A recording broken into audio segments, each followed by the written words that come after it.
Hola, muy buenas tardes a todos.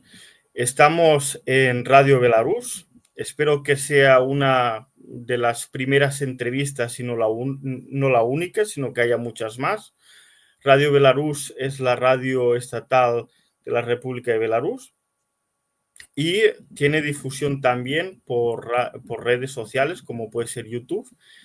Eh, Quiero presentaros al invitado de hoy, que es una persona que es muy conocida no solamente por redes sociales, sino por mucha gente antifascista, no solamente de España, sino de muchas partes del planeta, que es el camarada José Miguel Villarroya, comunista, marxista, eh, con más de 4 carreras, tengo entendido, que estuvo viviendo en la RDA, que siempre ha estado dando su discurso lealmente en los programas de televisión, que nos ha dejado amedrentar contra esa derecha mediática o incluso esa pseudoizquierda, ¿no?, que existe en el Estado español. Así que esa entrevista hoy la dedicamos al compañero José Miguel Villarroya, y queríamos también, pues nada, en primer lugar, saludarte y agradecerte que nos hayas concedido tu tiempo. Pues muy buenas tardes, Albert. Es un placer estar contigo e inaugurar este nuevo espacio en Radio Belarus, y un saludo a todos los camaradas del Partido Comunista de Belarus y a todos los ciudadanos de este país que aún mantiene muchas cosas de la antigua Unión Soviética. Exactamente. Yo quería empezar a hablar un poco, ¿no? A preguntarte sobre todo cómo tú ves la situación actual de la clase trabajadora en el Estado español y cómo desde lo que es el sistema capitalista, ¿no? Cómo se aprovechan el tema de la emigración para enfrentar a la gente entre ellos, ¿no? Y después ya, si te parece, me contestas a esa pregunta y después ya podemos conversar de qué manera se ve la inmigración en los países socialistas, como es lo que tú conociste, o como por ejemplo la realidad de Belarus. Pero primero me gustaría también entender un poco tu opinión sobre cuál es la realidad de los trabajadores en este año 2025 en el Estado español. Pues la realidad de la clase trabajadora en España es una realidad pues bastante negra, es decir, bastante negativa, porque digamos que las subidas salariales o las subidas de pensiones, porque hay pensionistas que siguen siendo clase trabajadora aunque no trabajen, no es el hecho de ser trabajador no te hace estar en una clase o en otra, ¿no? Pues están muy por debajo de lo que está subiendo el nivel de vida, los precios están cada vez más caros, por lo tanto el poder adquisitivo se ha caído, las reformas laborales, bueno, no reformas, los retoques de la reforma laboral que ha hecho este gobierno, que aquí lo acusa la derecha de ser un gobierno comunista, pues es una reforma que eh, abaratece el despido sin ningún tipo de problema. Los empresarios te pueden despedir cuando quieran, en el momento en que quieran. Prácticamente no les cuesta absolutamente nada despedirte. Los salarios, especialmente entre la gente joven, son ruinosos. No da para que puedan montar una vida. Los alquileres están por las nubes, es decir, un piso en una ciudad como Barcelona, que tú conoces, pues está en 1.300, 1.400, y los salarios se Sí. mueven en 700, 800 euros para la gente joven. Por lo tanto, es imposible que se puedan ir de casa, o es imposible que puedan tener el pensamiento de montar pues un proyecto de vida. Y esta es la realidad, es decir, muy negro, y que las cosas van a peor, porque es evidente que la situación, no solamente española, sino a nivel europea, pues con crisis y económicas importantes en Alemania, en Francia, en Gran Bretaña y demás, pues esto va a afectar evidentemente más temprano que tarde a España, que es una economía que se mueve fundamentalmente por el turismo y la hostelería. Por lo tanto, a la medida en que empiecen a venir menos turistas de estos países, pues esto va a afectar al mercado laboral, ya un mercado laboral muy precarizado, y la situación pues no pinta bien. Es decir, más allá de que los números del PIB y de tal pues esté dando un crecimiento a España superior al resto de países de la Unión Europea, eso no se puede negar, son datos que están ahí, pero es evidente que detrás de los datos pues está la vida de la gente, y la vida de la gente pues es bastante dificultosa, ¿no? Es decir, incluso Cáritas, que es una organización eclesiástica de la Iglesia Católica, no es la Internacional Bolchevique, está reconociendo que cada vez va más gente a solicitar sus servicios para la comida, y que la mayoría de la gente que va a buscar comida a Cáritas o al banco de alimentos son gente que está trabajando, pero que su trabajo, que su sueldo no les da para más. Para vivir. Es decir, esta es la realidad de la gran mayoría. Hay gente que las cosas pues le van bien, incluso dentro de gente que es trabajadora, pues tiene suerte de tener un trabajo que le pagan bien y demás, pues va tirando. Tampoco va a tirar cohetes, como se dice en España, pero bueno, puede más o menos vivir una vida con algo de dignidad, ¿no? Pero la situación, fundamentalmente para la gente joven, pues es bastante catastrófica. En ese contexto, ¿no? De lo que comentábamos, en ese contexto, me parece muy interesante también para que la gente también tenga otra visión, ¿no? Muchas veces comentas cómo era la vida en la RDA, cómo era la vida de los trabajadores en la RDA. Yo no viví en la RDA, pero tengo la suerte de vivir en Belarus, y muchas veces cuando te escucho, automáticamente veo que muchas de esas cosas que tenía la RDA en lo que se refiere a los derechos sociales también están plasmadas en la actual Belarus. O sea, ese sistema de justicia social que velaba por esos intereses y porque, bueno, la gente pudiera tener su casa, su trabajo, etcétera, etcétera, esto aquí se cumple. Lo que me parece muy interesante es cómo, por ejemplo, se aborda el tema de la inmigración y de los refugiados en Europa, en la Unión Europea, o ya directamente en el capitalismo, y cómo se abordaba en la RDA. Eso creo que sería muy interesante, cómo poder entenderlo desde una óptica de lo que es el internacionalismo proletario y desde la óptica que es bueno, pues el egoísmo total, ¿no? Y el sustrato de hasta el último céntimo, ¿no? Como es el capitalismo. Explícanos un poco las diferencias. Bueno, vamos a ver, primero eran tiempos distintos, ¿no? Es decir, no existía una inmigración tan masiva, ¿no? Como la que estamos viviendo hoy en día. Posiblemente porque los países occidentales tampoco eran tan capitalismo salvaje como estamos viviendo hoy en día, ¿no? Por miedo precisamente al bloque comunista o bloque soviético, que se llamaba. Hombre, vamos a ver, la RDA se tenía claro de que era un país que tenía que apoyar a las clases trabajadoras de todos los países del mundo.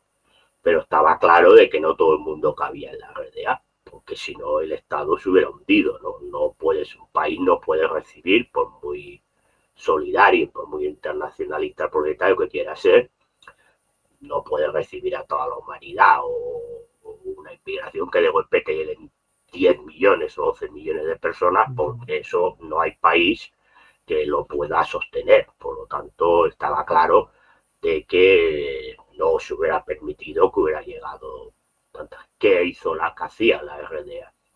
Bueno, lo que la RDA hacía era, sobre todo en países de África o de Latinoamérica, que iniciaban, si no una revolución proletaria, pero sí un camino distinto, lo que se hacía era un apoyo manifiesto y material para el desarrollo de esos países, ¿no? Entonces lo que se hacía era pues mucho intercambio universitario, había mucha gente de Mozambique, de Angola, de países latinoamericanos que estudiaban en universidades de la RDA para que se formaran y luego volvieran a su país para esa formación, pues aplicarla para el crecimiento económico, ¿no?, de ese país y que se desarrollaran socialmente y por lo tanto la gente tuviera una vida digna en su país, ¿no?, que es lo que en el fondo quiere todo el mundo, ¿no?, porque la gente que cuando emigra pues es verdad, porque está en una necesidad ya muy imperiosa, porque si puede vivir en su país dignamente, al lado de su familia, de sus amigos, de su costumbre, de su cultura,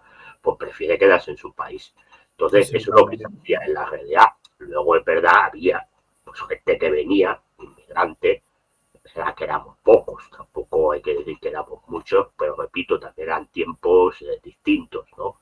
Pero lo que sí que se tenía claro era hombre, si tú quieres evitar que la gente salga de su país, tienes que permitir que en su país la gente viva dignamente. Si tú lo que haces es ir a hacer una política depredatoria a las riquezas de su país, de ese país, esos países están, como el caso africano, pues en guerras civiles, Como en terrorismo. Libia, por ejemplo. Libia, exacto, ahora Siria, o el Congo, o el Mali, o el Chad, es decir, claro, esto está en guerras civiles, en una pobreza absoluta que la gente se muere de hambre directamente, enfermedades, es decir, todo lo que pueda ser, y encima vas a expoliarle las riquezas que tiene, pues es evidente que la gente va a salir, porque la gente, aunque piense, sí, claro, bueno, por mal que estén en Europa, mejor que allí van a estar. Por lo tanto, la gente te va a venir. Pasa lo mismo que en Latinoamérica.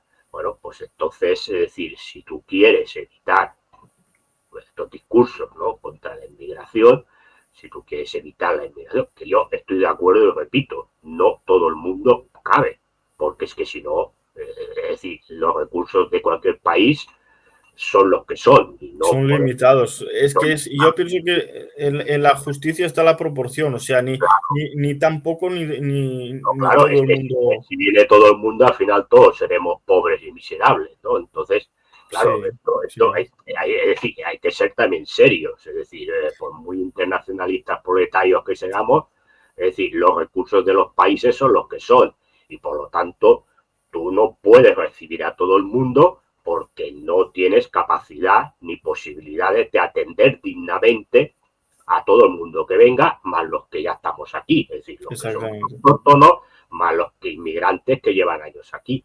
Por lo tanto, es decir, si tú quieres evitar el fenómeno migratorio, lo que tienes que hacer es ayudar a esos países a que se desarrollen y que tengan un crecimiento económico y tengan una posibilidad real de que la gente en su país viva con dignidad. Y por lo tanto, hombre, siempre habrá gente que querrá venir, pero bueno, ya son contados y por lo tanto hay gente que puedes aceptar. ¿Qué ocurre? Bueno, Exactamente, claro, exactamente. ¿qué Es ocurre? que muchas veces es ese melón que está dentro de la izquierda, ¿no? Que si realmente tú te posicionas o dices, bueno, es que aquí toda la gente no cabe, ¿no? Entonces ya te tachan, ah, no, tú entonces estás de acuerdo con los de extrema derecha, etcétera, etcétera. A veces ocurre, ¿no? No, Que no, es, ocurre mucho, pero bueno, pero yo creo que el que hace ese discurso en el fondo está defendiendo el sistema capitalista. Es decir, ¿por qué? Porque yo lo que, a ver, tú puedes coincidir en eso, en ese punto, con lo que llaman la extrema derecha. Vale, perfecto. Pero el discurso que tú haces después no tiene nada que ver con el de la extrema derecha. ujú, Claro, es decir, yo lo que digo, porque es una realidad, es decir, no todo el mundo puede venir, porque no todo el mundo es cabe. matemáticas, Es son matemática, es matemáticas. una cosa de coherencia empírica, no es estar ahí. Es decir, ahora, claro, la extrema derecha lo que no te dice es lo que hemos dicho ahora, que hay que ayudar a esos países a desarrollarse. Es lo que te dice, Exactamente. no, no, hay que deportar a todo el mundo y que se apañen en su país, ¿no? Entonces, claro, yo lo que critico es que Lo que se hace con la inmigración es un interés que le interesa al sistema. Es decir, ¿por qué? Porque Y lo primero que hace, utilizar a la gente y dividirla. primero lo que hace es expoliar los países de origen, la riqueza de los países de origen, llevando a esta gente que tiene que inmigrar, algunos jugándose la vida, como son los que vienen en pateras aquí a España o a Europa, jugándose la vida porque has expoliado esos países, porque estás llevando a la ciudadanía o a la sociedad de esos países a la miseria más absoluta, a la incapacidad de poder vivir, ya no dignamente, sino de poder vivir, simplemente de eso, no tener esperanza ninguna de vida, vida física, biológica. Por lo tanto, la gente viene. Pero una vez están aquí, luego los utilizas, ¿por qué? Porque es evidente que si tú tienes ese ejército de proletarios de reserva que hablaba Marx, de gente que está necesitada totalmente, estas personas, como es lógico, no es culpa suya. No es culpa suya, porque nosotros haríamos lo mismo si estuviéramos en su situación. No Aceptar tienen, lo que sea. claro, no tienen nada, pues aceptan cualquier tipo de trabajo con cualquier condición laboral. ¿Y eso qué hace? Pues lo que provoca es que el mercado laboral del país que recibe a esos inmigrantes se hunda. Y por lo tanto pierde la clase trabajadora autóctona, la clase trabajadora inmigrante que ya lleva tiempo aquí y que tiene ya unos derechos adquiridos. Y luego pierden los que llegan, porque tampoco tienen ningún tipo de derecho. Por lo tanto, ¿y quién sale ganando? Pues evidentemente el capital. Exactamente. Y entonces se utiliza, y luego ya se utiliza a estos grupos que se llaman de ultraderecha, que en el fondo no dejan de ser grupos del sistema, que forman parte del sistema, para dar estos discursos que lo que sirven es para enfrentar a unos y a otros dentro de la clase trabajadora, para no enfrentarnos al enemigo principal de todos, que es el capital.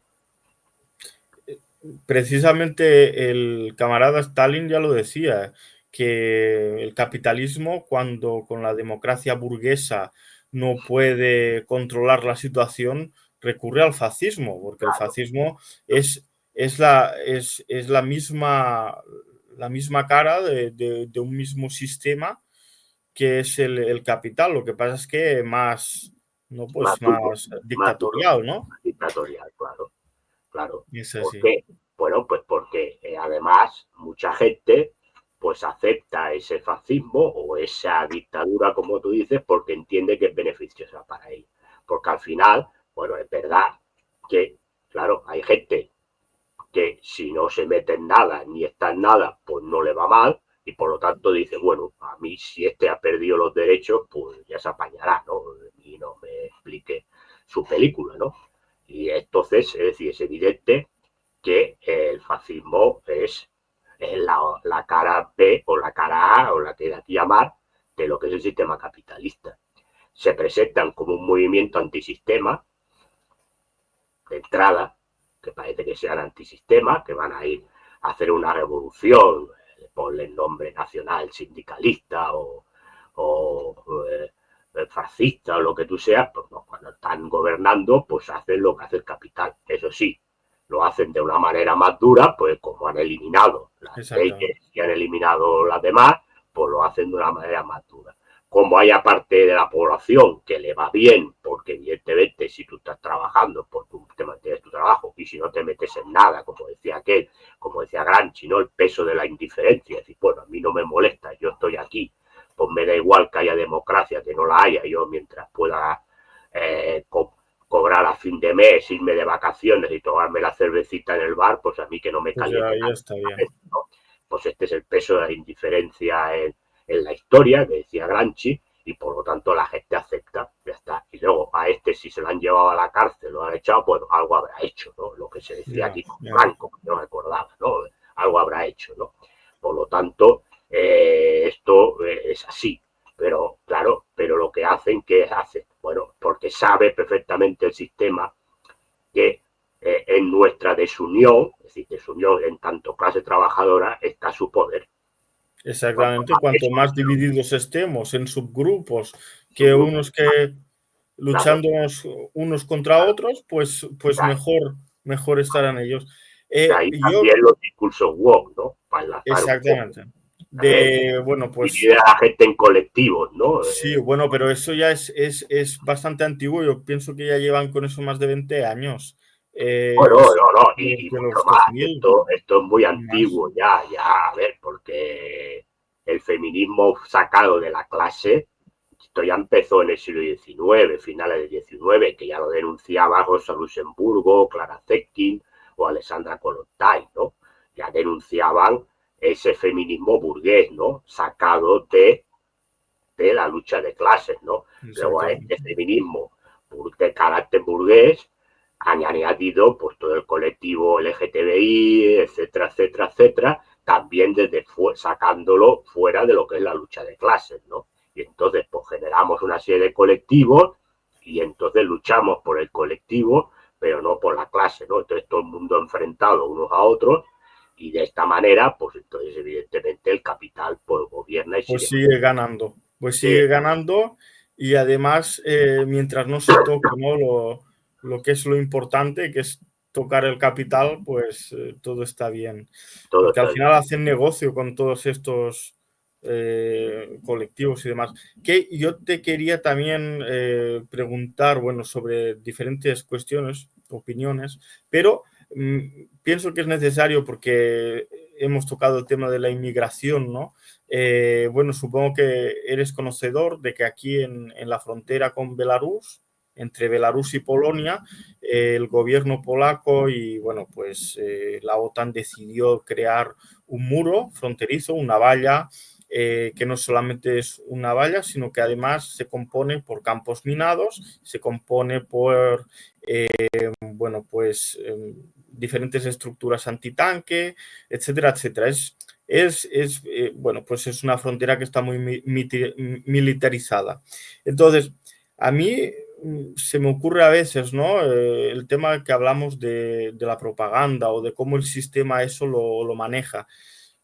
Podemos fijarnos cómo hablaban de que si los malvados comunistas de Berlín, de la RDA, etcétera, etcétera, reprimían al pueblo, que tenían el país dividido, que si tal, que si cual, que demás, ¿no? Que era necesario liberar fronteras, etcétera, etcétera.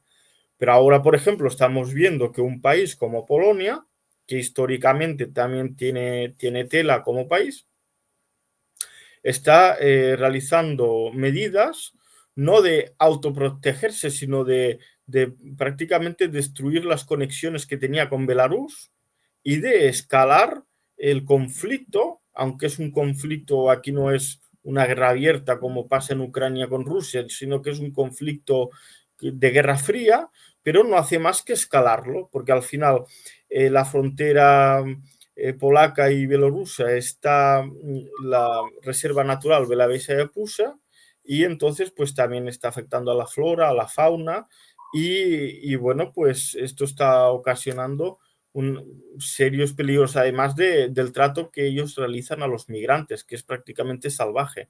Y por eso quería preguntarte sobre ese tema, cómo tú valoras esa doble vara de medir cuando hablamos de sistemas socialistas y cuando hablamos de capitalistas que prácticamente lo ignoran y el problema es Lukashenko que utiliza la inmigración y punto, ¿no?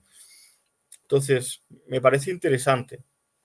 Bueno, es evidente que el capitalismo lo que hace llegar aquí, no digo lo que hace llegar aquí, es evidente lo que tú has dicho ahora último, ¿no? Que la valla esta que separa a Polonia con Bielorrusia, que es evidente que mucha gente en España no sabe ni que existe, ya te lo digo así de claro, pero, perdón, si se diera la noticia, pues lo que se explica es que se ha tenido que hacer esa valla porque Bielorrusia estaba permitiendo que entrara, bueno, pues yo qué sé, pues media humanidad por allí para hundir a la Unión Europea, ¿no? Y que la valla, pues es una valla defensiva.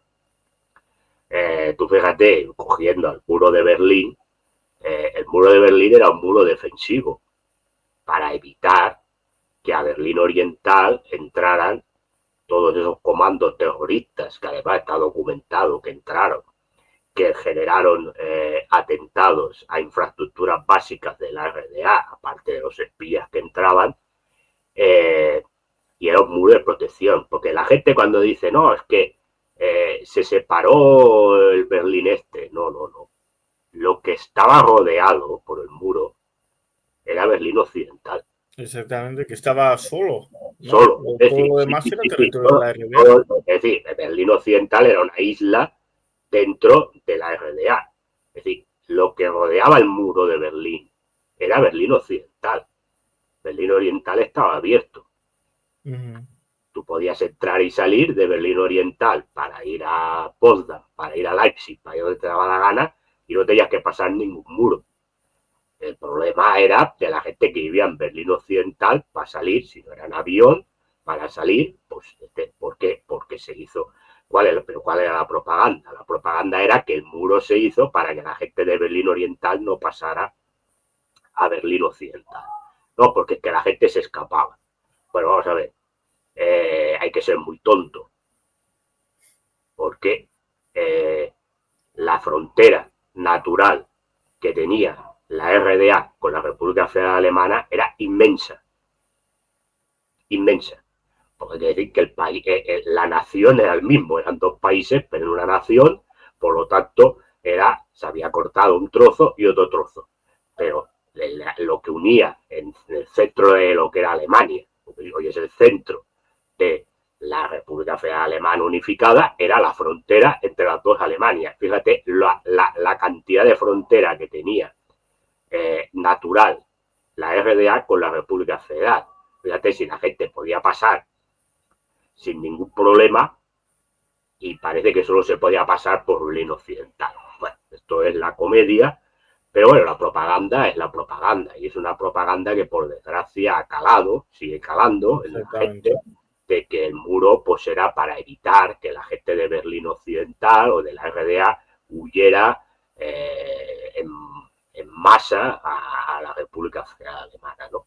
Entonces, bueno, todas estas cosas son utilización del sistema, del modo de propaganda, y es evidente que como la gente, pero esto ya no viene solamente de la propaganda, viene también pues de la educación, ¿no? De lo que se enseña en los colegios, en los institutos, incluso en las universidades, etcétera, etcétera. Entonces, bueno, pues al final, pues ¿qué llega? Bueno, pues llega eso, ¿no? Pues que los países comunistas eran países malvados, que la gente se moría de hambre, que eran unas dictaduras que Sanguinarias, dividían a la masacraban a gente. la gente, claro, masacraban a la gente, tal y tal.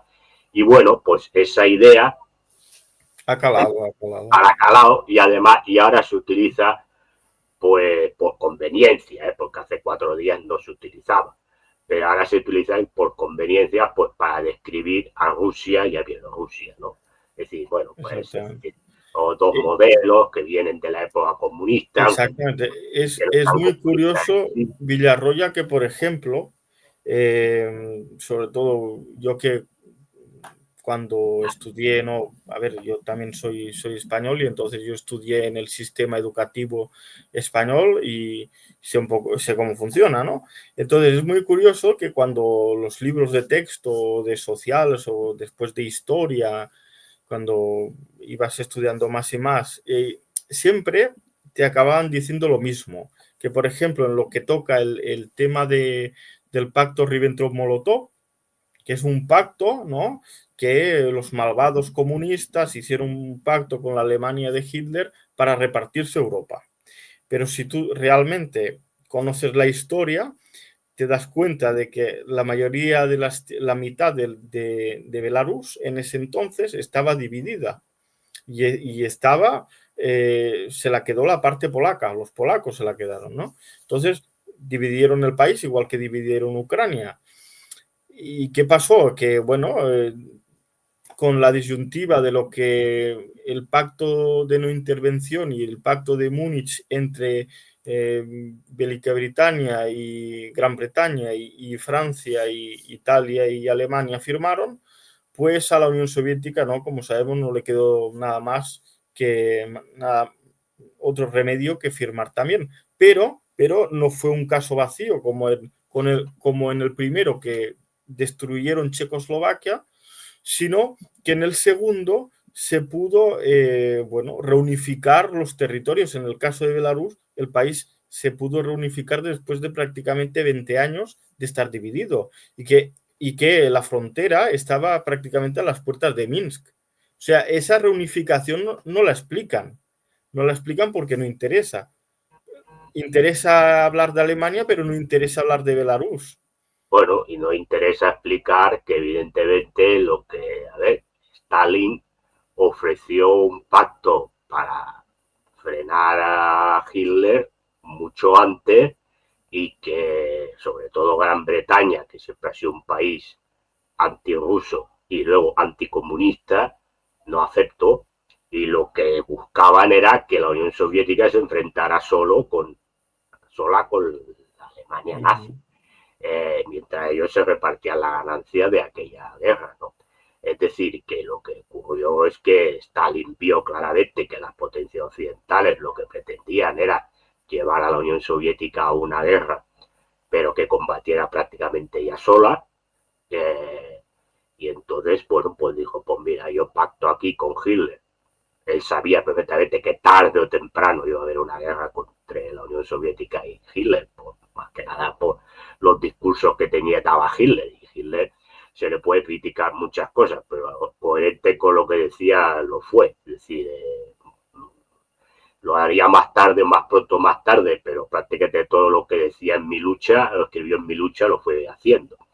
Es decir, que sabía que tarde o temprano y yo lo que hizo fue ganar tiempo y además pues aprovechar que a Hitler o a Alemania nazi le interesaba ese pacto porque le dejaba las manos libres para no luchar en un segundo frente, y bueno, pues le repartió, bueno, le dio una serie de zonas que se llamaban de influencia o que podía adaptar, que en el fondo todas habían pertenecido a la Rusia zarista.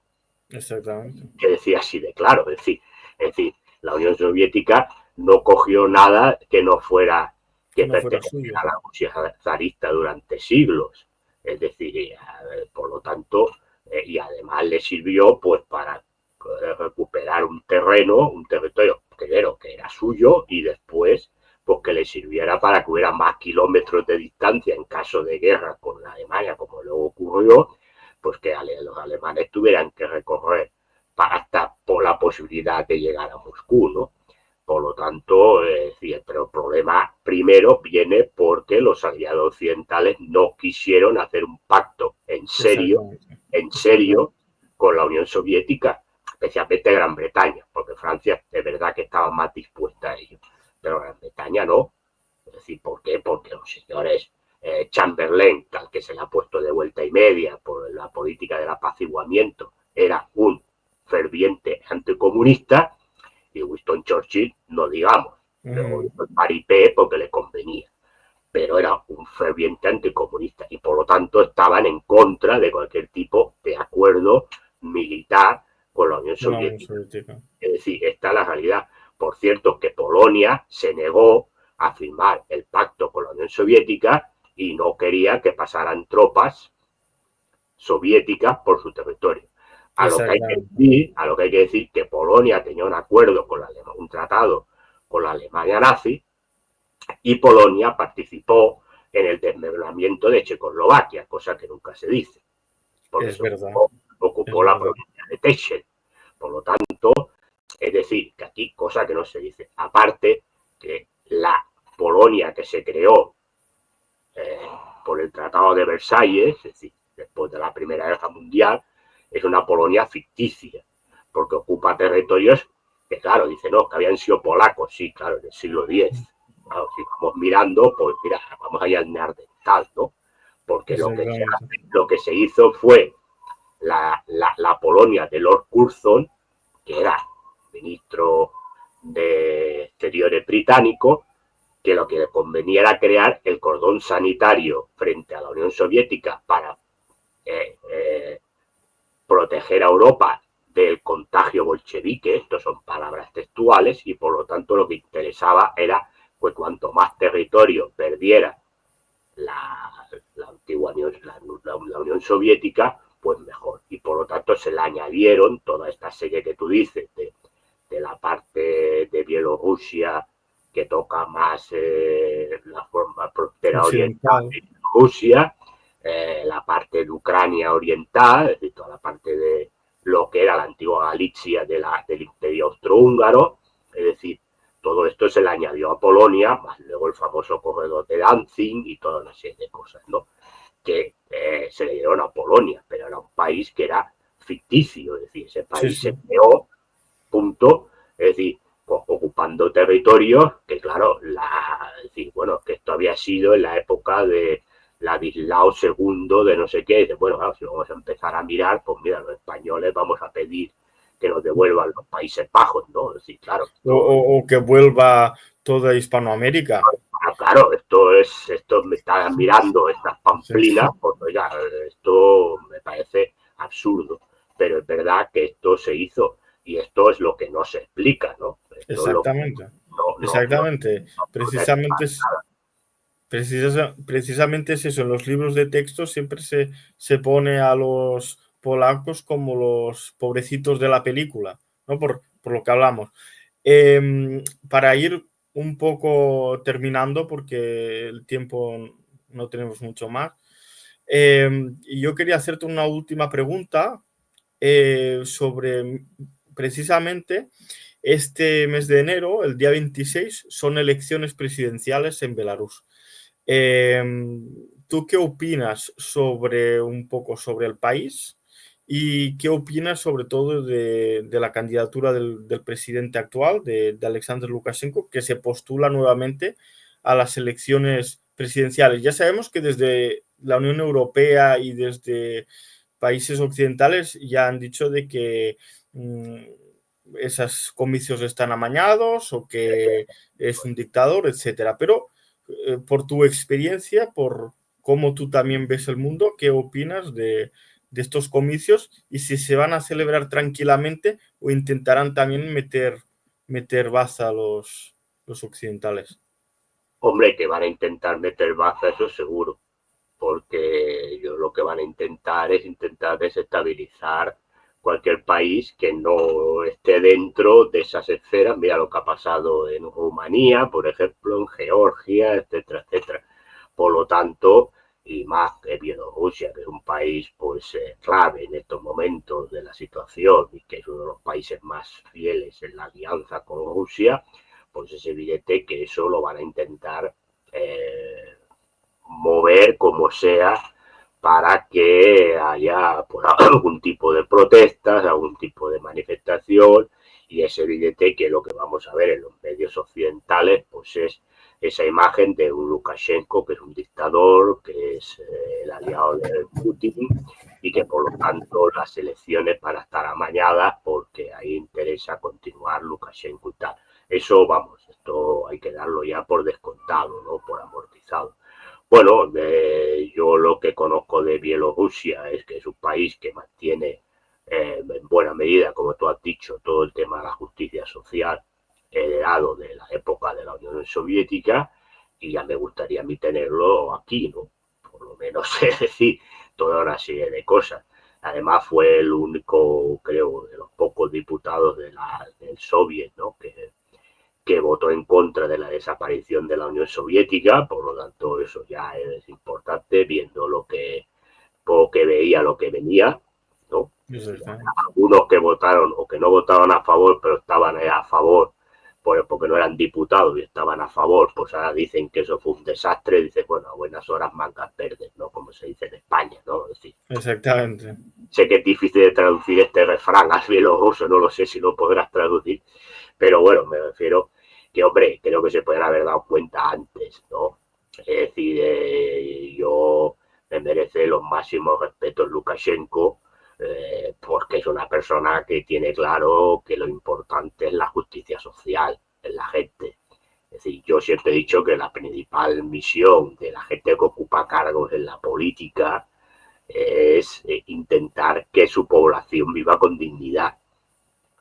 Y la dignidad empieza porque tengas una casa, que no te vayan a desahuciar, tengas un trabajo y que pues, no te puedan Exactamente. despedir, Y, hombre, pues que tengas un sueldo que puedas vivir en condiciones dentro del nivel de vida que tenga el país, ¿no? Eso como mínimo, luego se puede ir subiendo. Y luego, hombre, entiendo que el tema de la sanidad tiene que ser universal y que esté bien llevada, y la educación igual. Creo que son pilares básicos para que la gente pueda vivir con dignidad. Luego, ya la vida de la gente, pues ya entramos también en cosas particulares, individuales, de cómo la gente ve las cosas, pero Eso está claro, pero lo mínimo, ¿no? lo Lo mínimo, mínimo es los mínimo es, derechos más claro, elementales. los derechos elementales, que los tengas cubiertos. Yo siempre he dicho que cuando me han preguntado si la gente era feliz en la RDA, he dicho, hombre, la felicidad es una cosa muy particular y personal de cada uno, ¿no? Pero yo entiendo que hay dos tipos de felicidades, si tenemos que hablar de felicidad. Yo creo que está la felicidad que te pueda garantizar el Estado, en el sentido de lo que hablábamos, ¿no? De tener un trabajo, de tener una casa, de tener la sanidad, tener la educación, y después está la felicidad que digamos poética o filosófica, ¿no? A ver, si Exactamente. pues tienes un desengaño amoroso, o tienes una enfermedad, o tienes un familiar enfermo, pero esto, cosas que el Estado, aunque fuese un Estado capitalista, tampoco te lo puedes arreglar, ¿no? Esto ya es distinto. Pero yo entiendo que lo que es la felicidad que te aporta, es decir, que tú sepas que no te van a despedir de tu trabajo, que no te van a echar de tu casa, que no te van a cortar la luz, que no te van a cortar el agua, que no te van a cortar el gas. Todo esto, porque esto es evidente que también te genera infelicidad, porque si esto no lo tienes, pues esto ya te genera una infelicidad, ¿no? Claro. Entonces, yo creo que el Estado, esta felicidad, la debería garantizar a todo el mundo, para que todo el mundo tenga una vida digna, y a partir de ahí, pues ya lo otro, pues ya depende también pues de situaciones particulares, personales, y cómo la gente afronte su vida, ¿no? Pero más que sea como se dice, que la gente tenga, tenga no solamente felicidad, sino que tenga asegurado el mañana, que la gente sepa que mañana va a tener ese trabajo, que mañana va a estar en su casa, nadie le va a tocar. O sea, tener esa confianza en el mañana, yo pienso que es la gran diferencia. Y al Claro, final después, si hay cuestiones familiares o hay cuestiones, como tú muy bien dices, filosóficas, o cada uno puede tener también mal de amores, ¿no? Por si le gusta una chica y no le corresponde, o al contrario, ¿no? Pero lo más importante, que son los elementales derechos, el presidente Lukashenko lo dijo en una en un acto en el día de la Revolución de Octubre. Lo dijo, dijo que lo más importante, ¿qué es lo que trajo la Revolución de Octubre? Trajo las conquistas, trajo los derechos sociales, los derechos fundamentales que están reconocidas en la Carta de Naciones Unidas. Y eso lo trajo la Revolución de Octubre. Y no hay nadie que lo pueda negar no, claro, con base científica. esto es en lo que se basaba la Unión Soviética y los países del bloque comunista. Es decir, la RDA lo tenía porque era un calco de lo que era la Unión Soviética, ¿no? En este aspecto. Luego de ahí cada país pues tenía su manera de funcionar, bueno, pero Exactamente. digamos que lo que era el núcleo central, la columna vertebral, era esto, es decir, los derechos fundamentales para que la gente tuviera una vida digna, viviera dignamente. Luego, pues las otras cosas ya es otro tema, ¿no? Ya entramos en otras dinámicas. Pero, a ver, si es que yo repito, la gente, si tiene miedo de que mañana le desahucien, no es feliz. Claro que no es feliz. No es feliz. Si mañana sabe que se quedan sin trabajo, pues no es feliz. Es decir, O la gente que va a la cola de la Cruz Roja. la cola a la Cruz Roja, no eres feliz. Por lo tanto, Claro, es ¿no? decir, cuando se habla de la felicidad, hombre, las cosas, claro, que te hablan de la material como si tuvieras que ser millonario. No, si es que no hace falta ser millonario. Cuando yo hablo de la felicidad material me refiero a estas cosas, no a que seas millonario. Pero claro, el sistema capitalista, si eres millonario, pues eres muy feliz. A ver, luego puedes tener otros problemas. Pero claro, ya estos problemas de los que hablamos ya no los tienes. Ya no los Pero, tienes. pero claro, lo que tú tienes que garantizar como gobierno es esto. Y evidentemente ningún gobierno en el sistema capitalista lo garantiza. Ninguno. de Es igual ninguna el manera. color que tenga. Es igual el color que tenga. Ninguno lo garantiza. Por lo tanto, yo lo que defiendo es ese sistema que yo viví y que es el sistema en el que mi ideología se siente identificado. Entonces, en países, bueno, pues que mantengan, como en el caso de Bielorrusia, esas conquistas básicas para las clases trabajadoras y las clases desfavorecidas, pues me merecen mi apoyo y mi respeto, eso está claro. Pues sí. Pues ha sido un placer y un honor hablar contigo, conversar contigo, camarada Villarroya. Espero tenerte en próximas ediciones de este programa. Como comentaba al principio, se trata de un programa que se realiza en Radio Belarus. Radio Belarus es la radio más importante del país y emite programas, por ejemplo, en idiomas como es el polaco, como es el inglés u otros. Y ahora pues intentamos introducir en el español porque yo pienso que hay mucho potencial y hay mucha gente que no conoce la simple existencia del país. Yo pienso que No, es muy interesante. el español, tú sabes que es un idioma que es el segundo idioma, Sí, porque sí, ya sí, ha superado el inglés y ya no solamente el continente latinoamericano, sino en el propio Estados Unidos ya hay casi más gente hablando español que inglés. Es decir, que no, exactamente. Más de 500 millones de hispanohablantes, que no es es poco. decir, que, claro, es un idioma que tiene mucho recorrido y por lo tanto es un idioma importante de poder hacer programas porque tiene Exactamente. mucho potencial de recorrido, mucho.